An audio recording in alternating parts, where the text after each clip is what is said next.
السلام علیکم ورحمۃ اللہ وبرکاتہ۔ الحمد للہ الذی ہدانا سواء الطریق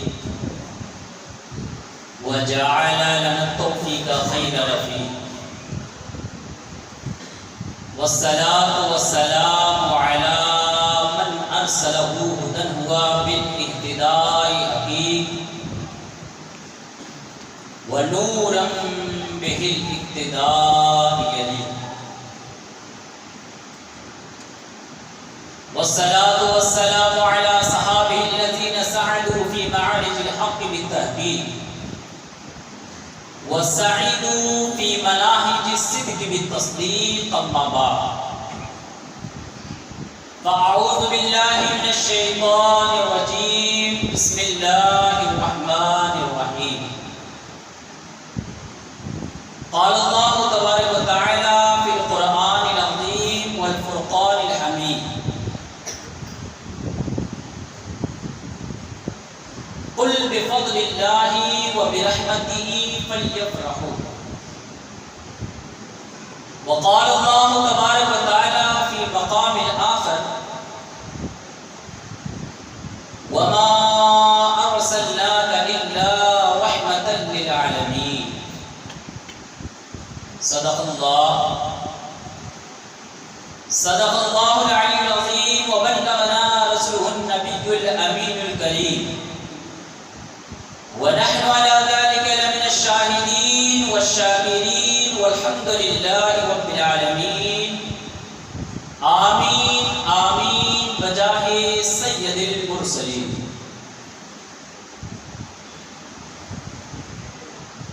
برادران ملت اسلامیہ، آئیے سب سے پہلے ہم اور آپ آقائے نامدار،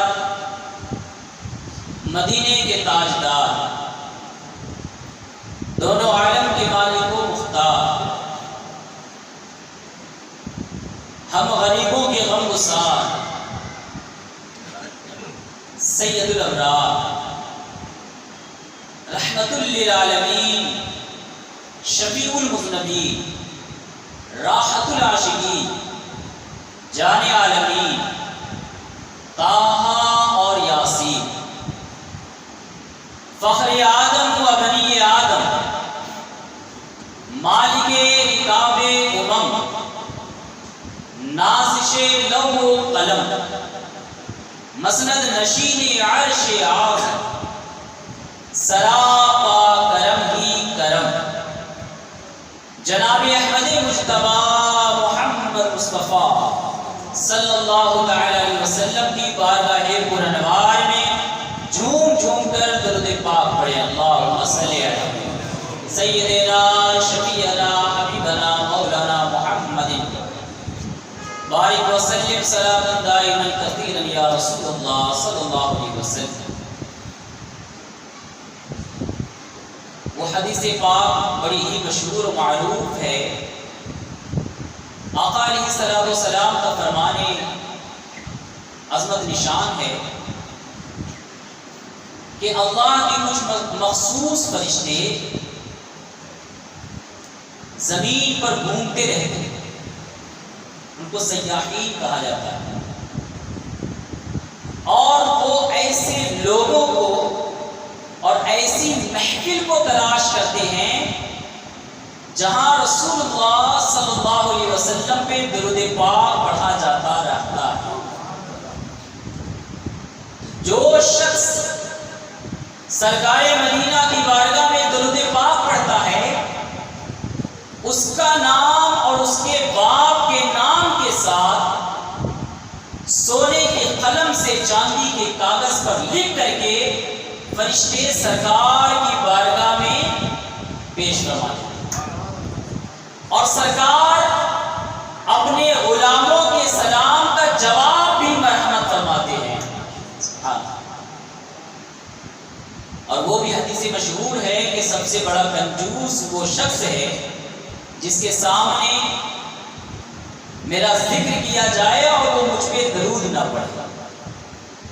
تو اپنا نام کنجوسوں کی لسٹ میں نہ لکھوائیے، ایک بار جھوم کر پورا مجمع درود پاک پڑھے۔ اللہم سیدنا شفیعنا حبیبنا مولانا محمد معدن الجود والکرم منبع العلم والحلم والحکم والعباد وسلم صلاۃ و سلام علیک یا رسول اللہ صلی اللہ تعالی علیہ وسلم۔ دیکھیے آپ کے موڈ بنانے کے لیے میں نے ایک نعت شریف کے چند اشعار لکھ کر کے لائے ہیں۔ میری آواز امین بھائی کی اتنی تو پیاری نہیں ہے کہ آپ کو گنگنا کر کے سنا سکوں، لیکن آپ کو نثری انداز میں نبی کی یہ نعت سناتا ہوں، آپ کو انشاءاللہ جھومنے پہ مجبور کر دیں۔ چلیے جنت اور اپنے نبی سے محبت کا اظہار کرتے ہوئے اپنی زبان سے اللہ کی تصویر بیان کریں۔ اور وہ حدیث پاک میں نے کتنی ہی بار آپ کو سنائی ہے کہ جب بندہ ایک بار سبحان اللہ کہتا ہے تو اس کے نام کا جنت میں ایک درخت لگ جاتا ہے۔ تو میں چند اشعار سے اپنی شروعات کرتا ہوں۔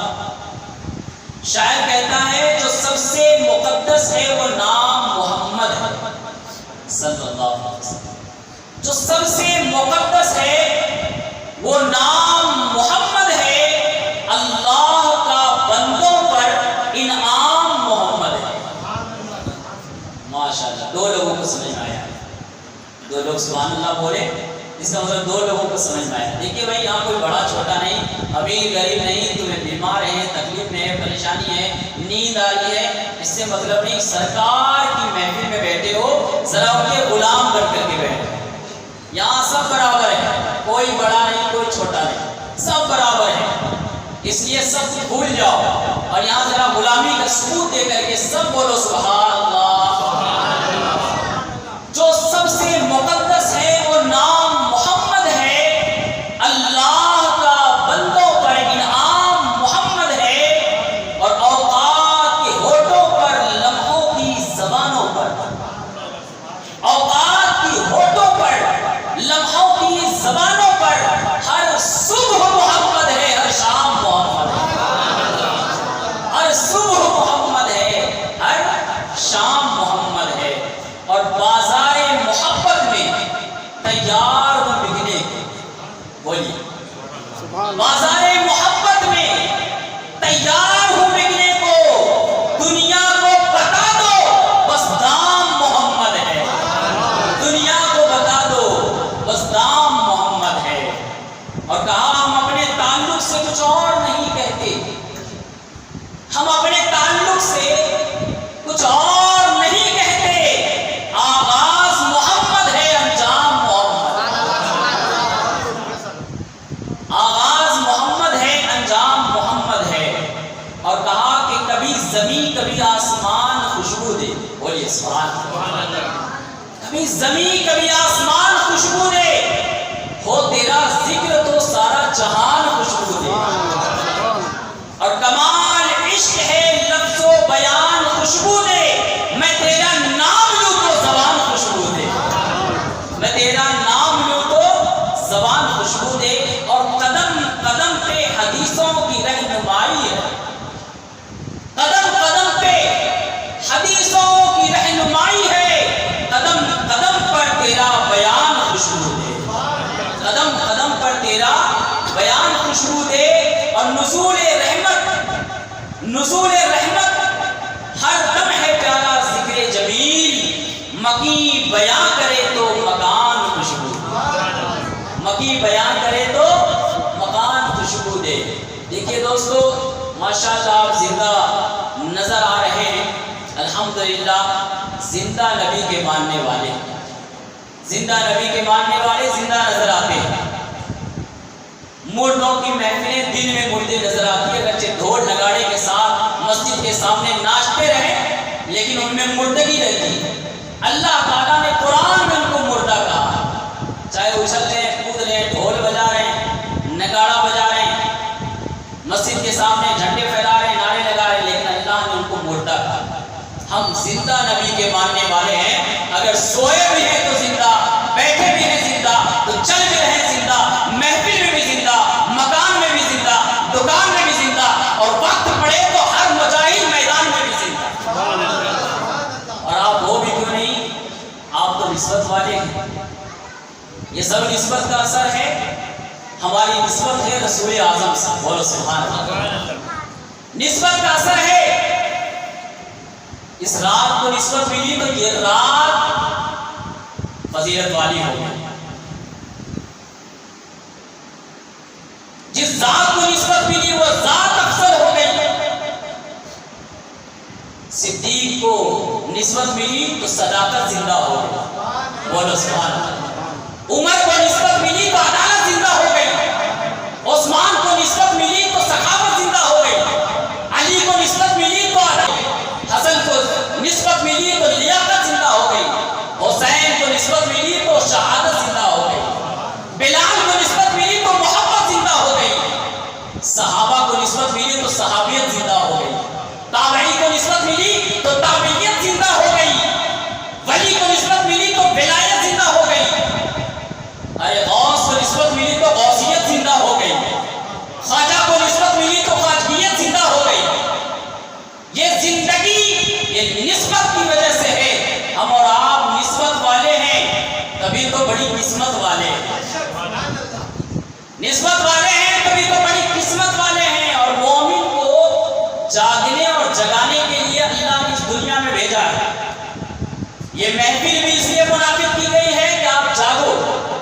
جب مومن جاگتا ہے تو کفر سو جاتا ہے، جب مومن جاگتا ہے تو ظلم و بربریت سو جاتی ہے، جب مومن جاگتا ہے تو استبداد سو جاتا ہے، جب مومن جاگتا ہے تو باطلانہ نظام سو جاتے ہیں، اور جب مومن سو جاتا ہے تو کفر جاگ جاتا ہے، جب مومن سو جاتا ہے تو ظلم و بربریت جاگ جاتی ہے، جب مومن سو جاتا ہے تو باطلانہ نظام جاگ جاتے ہیں، جب مومن سو جاتا ہے تو کفر کی ہڈیوں میں رونق آ جاتی ہے۔ اس لیے مسلمانوں کو اللہ نے اس دنیا میں جاگنے اور جگانے کے لیے بھیجا ہے۔ تبھی تو مومن پکار کے کہتا ہے میں سو جاؤں یا مصطفیٰ کہتے کہتے کھلے آنکھ صلی اللہ کہتے، اور جو رسول کی محفل میں جاتا ہے وہ منو من مٹی کے نیچے بھی زندہ نظر آتا ہے۔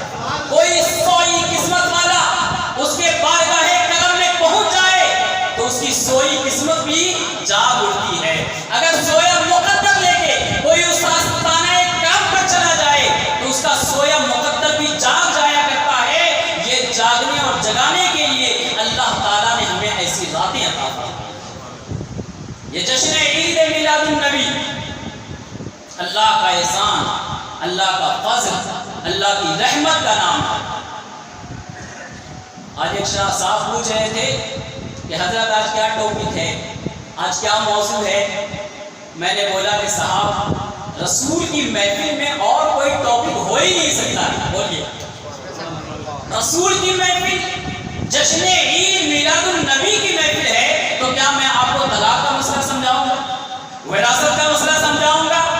بولے نہیں حضرت میں دلی گیا تھا، وہاں دیکھا جلسے میں جشن عید میلاد النبی کی محفل ہو رہی ہے لیکن حضور کی تعریف اس میں بیان نہیں کی جا رہی ہے، اس میں کوئی اور ہی مسئلہ بیان کیا جا رہا ہے۔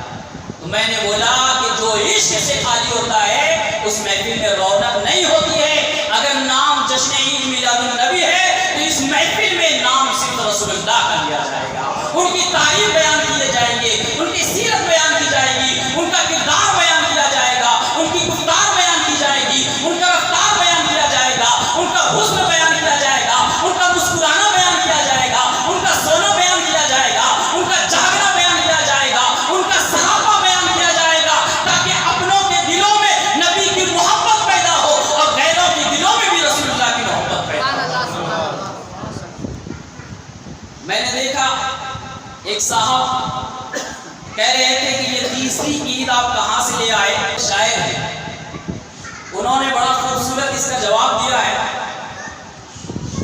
تو ان سے لوگوں نے پوچھا کہ آپ لوگ جشن عید میلاد النبی کیوں بولتے ہیں؟ میلاد النبی بولیے، عید یہ تیسری کہاں سے لے آئے؟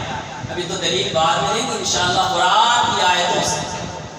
لیکن ہنسے جو جواب دیا، پہلے تو ان کے سوال کو شعر میں سنیے، اگر آپ نے سمجھ لیا تو آج کی رات آپ کی بن جائے گی انشاءاللہ۔ میرا یقین ہے آپ ذہن کھول کے بیٹھے ہیں اور ہر ایک کے چہرے پہ مسکراہٹ دیکھ رہا ہوں، تو ان سے سوال کیا ہوا دیکھیے۔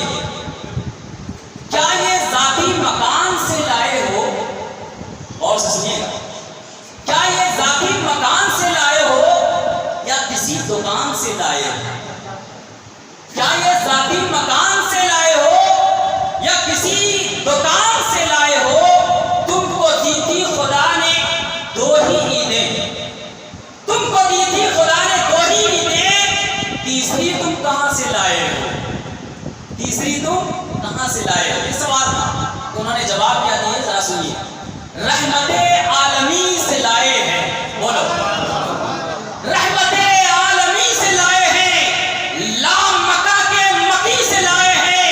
ارے جن کے صدقے میں ملی ہے دونوں عیدیں، جن کے صدقے میں ملی ہے دونوں عیدیں، تیسری بھی ہم نے وہیں سے لائی ہے، تیسری بھی ہم نے وہیں سے لائی ہے.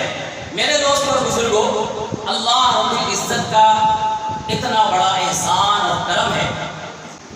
قرآن مجید میں اللہ نے فرمایا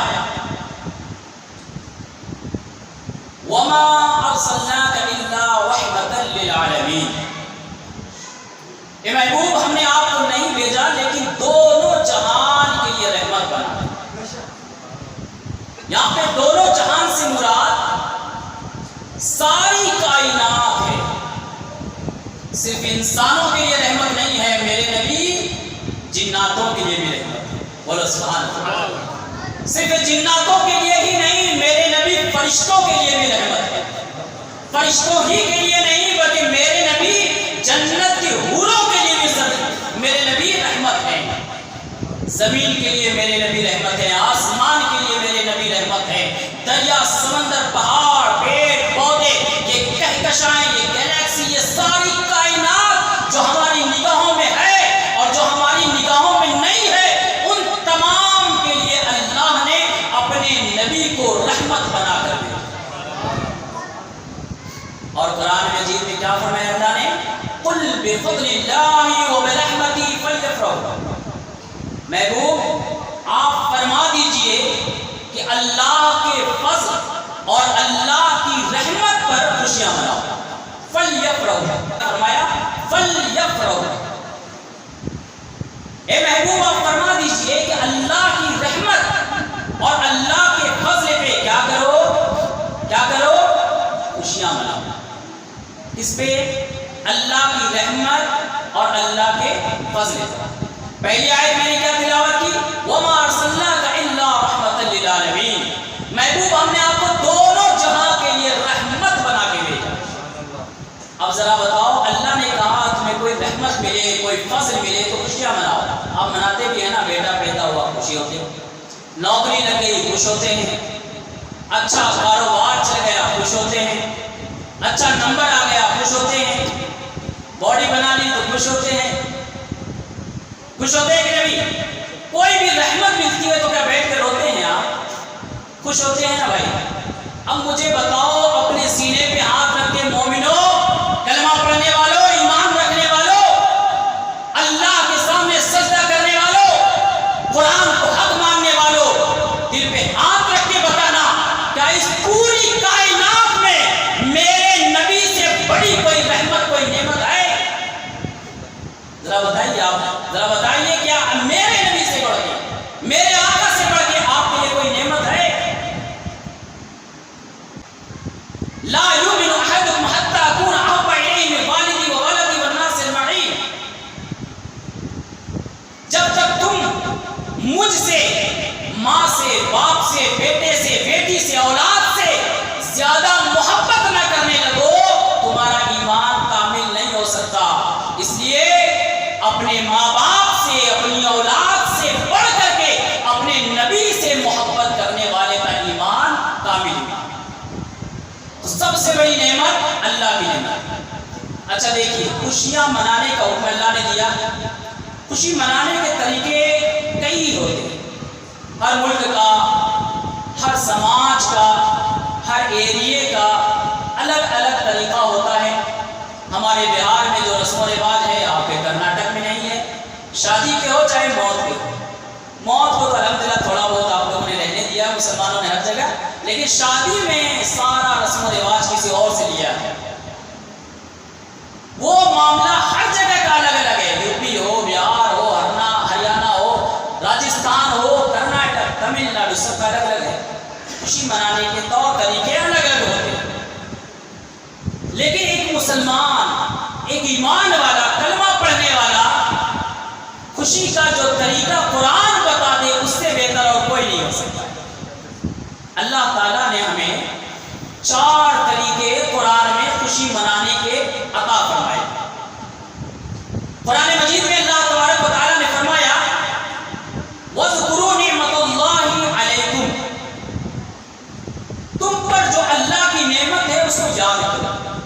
یا بنی اسرائیل اذکروا نعمتی التی انعمت علیکم، اے بنی اسرائیل اس نعمت کو یاد کو رکھو جو ہم نے تم پر کیا ہے۔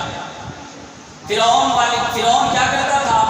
تمہارے بیٹوں کو زندہ رکھتا تھا، بیٹوں کو مار دیتا تھا اور بیٹیوں کو زندہ رکھا کرتا تھا۔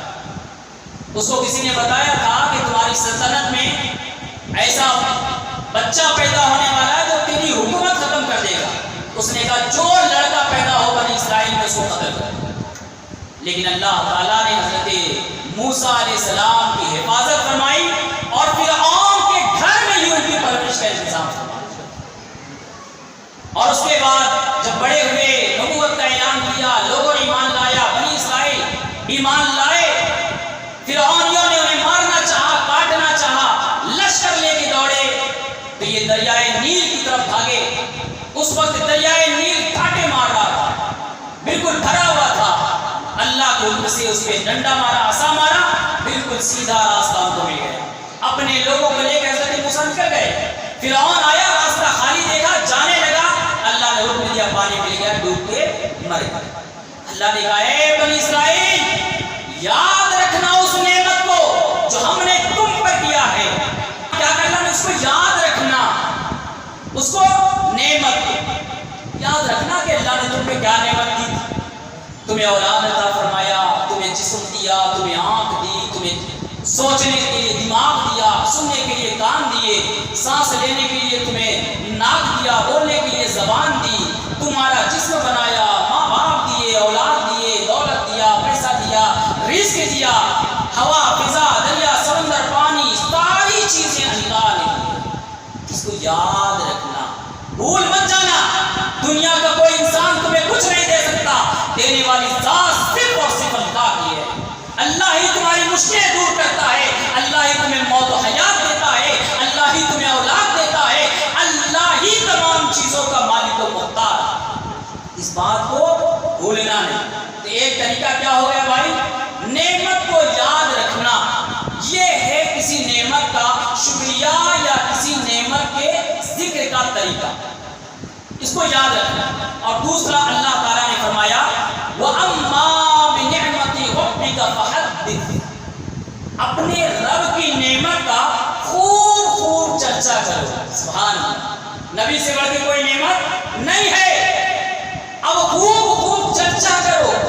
اب چرچا کرنے کے لیے اکیلے گھر میں بیٹھ کے دیوار کو تو نہیں سنا سکتے نا بھائی، آپ کو اعلان کرنا ہوگا، محفل سجانی ہوگی، آپ کو لوگوں کو بلانا ہوگا، محفل جمانی ہوگی، اور اس کے بعد کوئی بولنے والا بولے گا، اپنے نبی کی شان بیان کرے گا، اپنے نبی کی سیرت بیان کرے گا، سننے والے سنیں گے۔ اللہ نے کہا خوب خوب چرچا کرو۔ تو اب اس کو جتنا زیادہ لوگوں تک پہنچا سکتے پہنچاؤ، گلیوں میں، شہروں میں، نگروں میں، ڈگر ڈگر، شہر شہر، قریہ قریہ، گلی گلی میں اپنے نبی کے نام کی دھوم مچا دو، تاکہ ساری دنیا سمجھ جائے کہ آج وہ تاریخ ہے جس تاریخ میں ساری کائنات کی رحمت تشریف لائے۔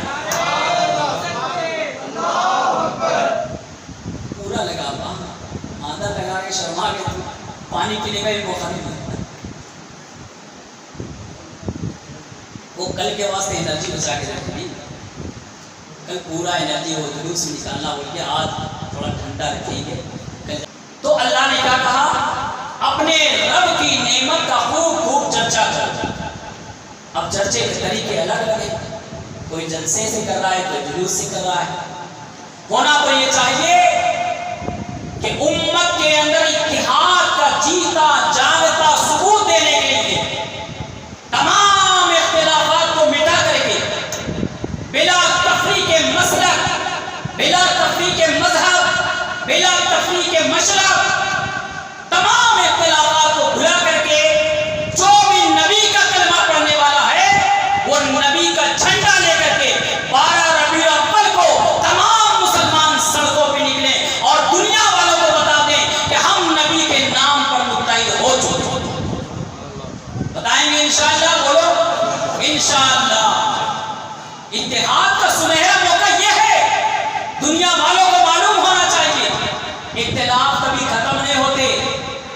کسی غریب نواز کو تشریف لانا پڑے گا، کسی غوث پاک کو تشریف لانا پڑے گا، اختلاف ختم نہیں ہوتے، نہیں ہونے والے ہیں۔ اور میں ہمیشہ اس بات کو کہتا ہوں، علمی اختلاف ساری زندگی رہے ہیں، رہیں گے۔ جبھی تو چار مسلک ہیں ہمارے درمیان اور ہم سب کو حق مانتے ہیں نا بھائی، سب اپنی جگہ پہ ہے، اپنے دیوار کے اندر رکھنا ہے، لیکن جب سڑکوں پہ نبی کے لیے نکلیں گے تو سب کے ہاتھوں میں نبی کے نام کا جھنڈا ہوگا اور کافروں کے دل میں دہشت ہوگی کہ یہ مسلمان اپنے نبی کے نام پر ایک ہو چکے ہیں۔ اور یاد رکھنا، اتحاد کی صرف ایک ہی صورت ہے کہ وہ ہے محمد کی ذات، محمد کی بات، محمد کی ذات ہی وہ ذات ہے جو تمام کلمہ پڑھنے والوں کو ایک پلیٹ فارم پہ لا سکتی ہے۔ تو میری دعوت ہے پوری دنیا کے مسلمانوں کو، کلمہ پڑھنے والوں کو، نبی کی محبت کا دعویٰ کرنے والوں کو کہ آؤ ہمارے ساتھ جلوس محمدی میں شامل ہو جاؤ اور دنیا والوں کو بتا دو امت ایک ہو چکی ہے۔ بتائیں گے انشاءاللہ، بتائیں گے انشاءاللہ، ماشاءاللہ۔ تو وَأَمَّا بِنِعْمَتِ رَبِّكَ فَحَدِّثْ، اپنے رب کی نعمت کا خوب خوب چرچا کر۔ اور تیسرا طریقہ اللہ نے فرمایا، حضرت عیسیٰ علیہ السلام نے اللہ کی بارگاہ میں عرض کیا، ربنا انزل علینا مائدۃ من السماء تکون لنا عیدا لاولنا وآخرنا۔ اے اللہ، ہم پہ دسترخوان نازل فرما آسمان سے، تاکہ وہ دن ہمارے اولین و آخرین کے لیے کیا ہو جائے، عید ہو جائے۔ غور کرنا مسلمانوں، کیا فرمایا؟ اے اللہ، دسترخوان نازل فرما تو آسمان سے۔ سارے لوگ دیکھیں اپنی نگاہوں سے کہ اللہ نے آسمان سے دسترخوان اتارا، اس میں جنتی کھانے ہیں، جنتی میوے ہیں، جنتی پینے کی چیزیں ہیں۔ دنیا والے دیکھیں اور اس کا اللہ پر ایمان کامل ہو جائے۔ اور اے اللہ، جب تو یہ دے گا، تو یہ نعمت عطا کرے گا، تو اس دن کو ہمارے اولین و آخرین، اولین و آخرین، اولین تو ان کے ماننے والے ہیں اور آخرین قیامت تک آنے والے تمام مسلمان ہیں۔ بولو سبحان اللہ۔ ان کے ماننے والے اولین، آخرین، قیامت تک آنے والے تمام مسلمانوں کے لیے حضرت عیسیٰ نے دعا کی، مولا یہ دن اولین و آخرین کے لیے عید ہو جائے۔ آپ کیا کہتے ہو؟ جشن عید میلاد النبی۔ ارے جس دن دسترخوان اترا، کھانا اترا، وہ دن عید کا ہو سکتا ہے، تو جس دن ساری دنیا کی رحمت آئی اس دن کو عید بول دیا جائے تو کون سا گناہ ہو جائے؟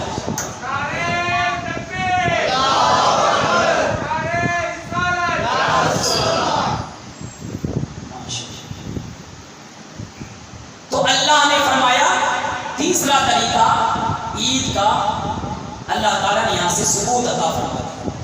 اور چوتھا طریقہ جو میں نے ابھی قرآن کی آیت تلاوت کی، قُلْ بِفَضْلِ اللَّهِ وَبِرَحْمَتِهِ فَلْيَفْرَحُوا فَبِذَلِكَ فَلْيَفْرَحُوا۔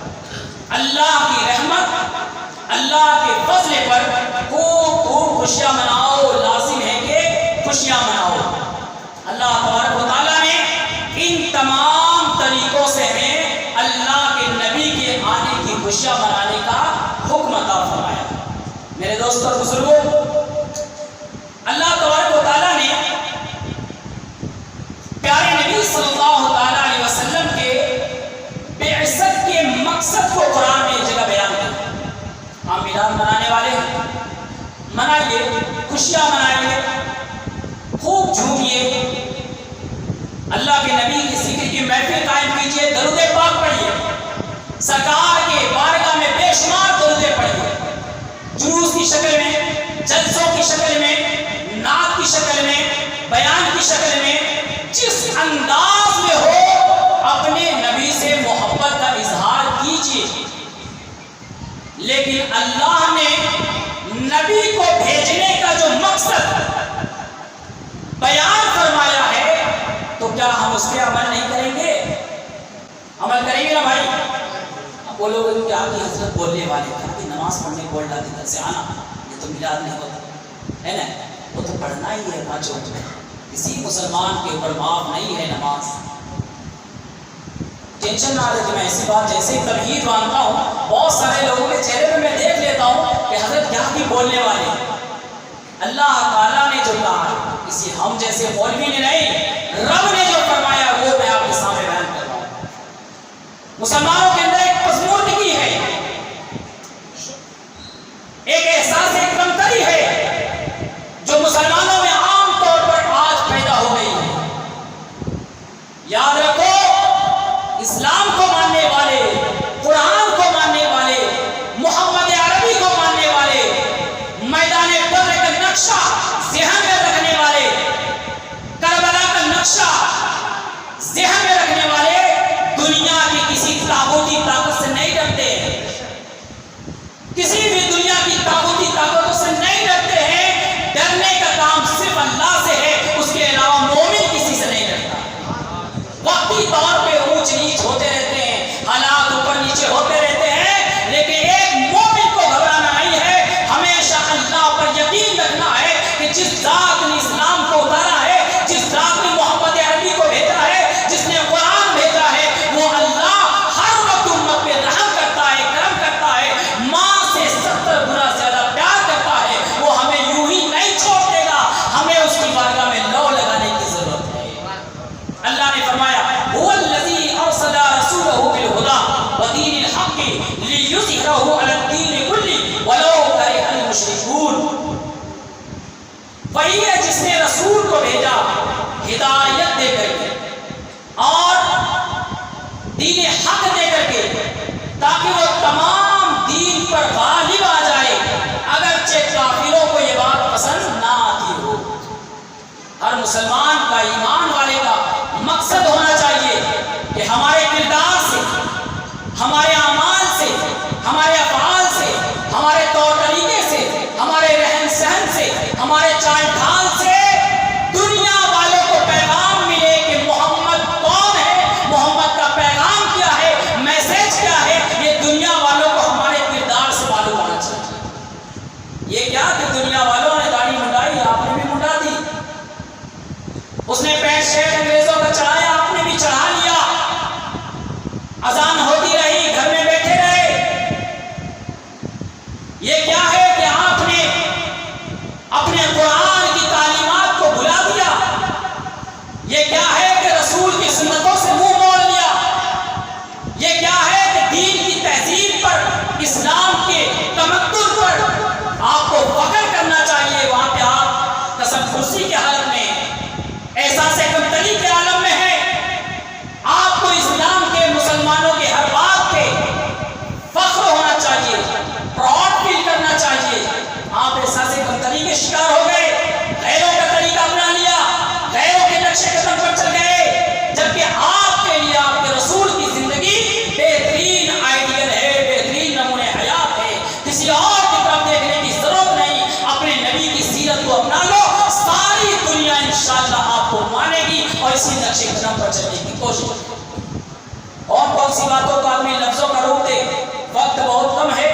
ایک آدمی اپنا جلوس لے کے جا رہا ہے، مٹی کے بنائے ہوئے مورتی کے ساتھ میں اچھل رہا ہے، کود رہا ہے، ناچ رہا ہے، پھڑان رہا ہے۔ اور اگر وہی کام میرا نوجوان نبی کے جلوس میں بھی کرے گا تو ان میں اور ہمیں کیا فرق رہ جائے گا؟ آگ میں کیروسین تیل لے کر کے، پیٹرول لے کر کے اگر آپ پھونک رہے ہو نبی کی جلوس کے اندر، تو ان میں اور ہم میں کیا فرق رہ جائے گا؟ ڈانس اگر کر رہے ہو، نبی کی نعت بج رہی ہے، نبی کے جلوس میں آپ جا رہے ہیں اور اس میں اچھل رہے ہو، ڈانس کر رہے ہو، تو ان میں ہمیں کیا فرق رہ جائے گا؟ پٹاخہ اگر چھوڑ رہے ہو، بم چھوڑ رہے ہو، تو ان میں اور ہم میں کیا فرق رہ جائے گا؟ ہمارے جلوس کو دیکھ کر کے ان کو لگنا چاہیے کہ دیکھو جلوس ایسے نکالا جاتا ہے۔ ہمیں ان کو پیغام دینا چاہیے دنیا والوں کو کہ امن و سکون کے ساتھ جلوس کیسے نکالا جائے۔ الحمدللہ ہمارے جلوس امن و سکون کے ساتھ نکلتا ہے، کوئی دو رائے نہیں۔ الحمدللہ لوگ نعت پڑھتے رہتے ہیں، درود پڑھتے رہتے ہیں۔ 2-4 نوجوان اگر اپنے آپ کو سنبھال لے، خدا کی قسم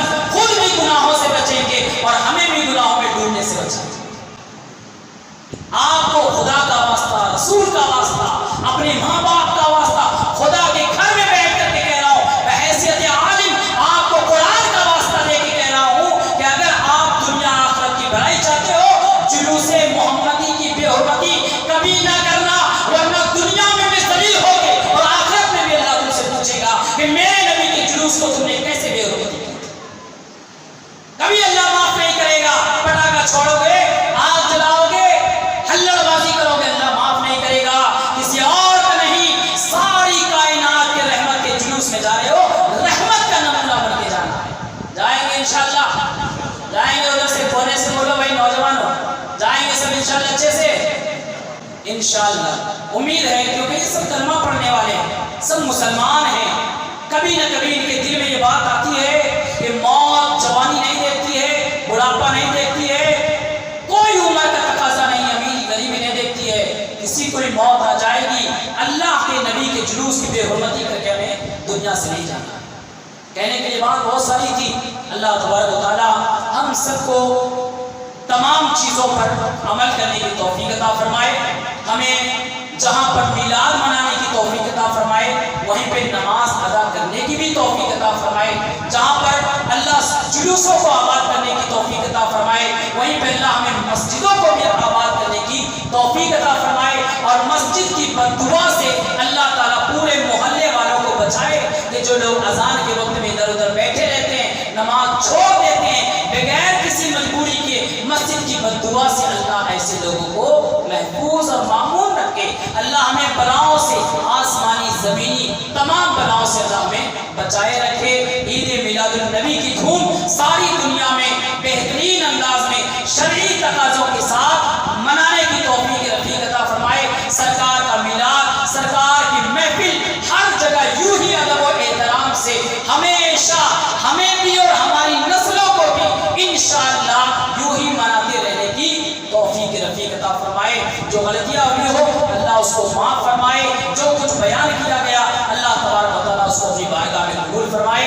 استغفر اللہ ربی من کل ذنب واتوب الیہ، اشہد ان لا الہ الا اللہ واشہد ان محمدا عبدہ ورسولہ۔